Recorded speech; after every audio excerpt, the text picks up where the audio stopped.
कराची में लावारिस गाड़ियों और मोटरसाइकिलों की तादाद बढ़ गई। हर इलाके के थाने में ऐसी कई गाड़ियां मौजूद हैं जिनके कागजात पेश ना किए जा सके या फिर उनकी मिल्कियत वज़ा नहीं हुई।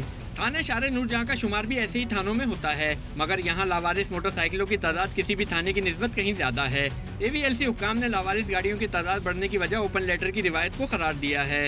गाड़ी चौंके जो भी लावारिस मिलती है पुलिस उसको 550 में सीज़ करती है और मुद्दई को फिर ये हदायत की जाती है कि मुतल्लिका कोर्ट से वो जो है ना रुजू करें इसके रिलीज़ के लिए।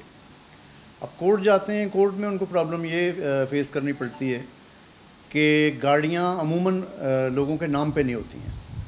जब नाम पे नहीं होती हैं तो उनको वो मुश्किलात पेश आती हैं। तो यही हदायत करते हैं और पैगाम भी यही है कि जो भी व्हीकल कार है या मोटरसाइकिल है उनके इस्तेमाल में है और उनका अपना है उसको अपने नाम पे करवाएं फौरी तौर पे। फौजदारी की दफ़ा 550 में तहवील में ली जाने वाली गाड़ियां अदालत में दरखास्त और कागजात की मुकम्मल जांच पड़ताल के बाद असल मालिक को ही वापस की जाती हैं। मगर शहरियों का मानना है कि मोटरसाइकिल दोबारा हासिल करने के अखराजात और दुश्वारियां बहुत हैं।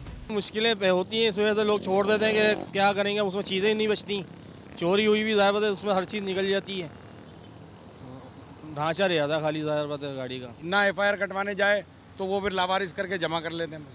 अगर पता चल जाए तो फिर वो भाग दौड़ करता है तो बंदा वो लाजिमात है, उसमें टाइम भी लगता है, पैसे भी सर्फ होते हैं, वकील भी हायर करना पड़ता है, सब कुछ होता है, एक पूरा प्रोसीजर है। इसीलिए वो फिर वो 10-15-20 हज़ार रुपये की गाड़ी होती है वो छोड़ के चले जाते हैं। बहुत गाड़ियाँ खड़ी हैं लेकिन हमें जो गाड़ी चोरी हमारी हुई है वो अभी तक नहीं मिली है जनाब गाड़ी।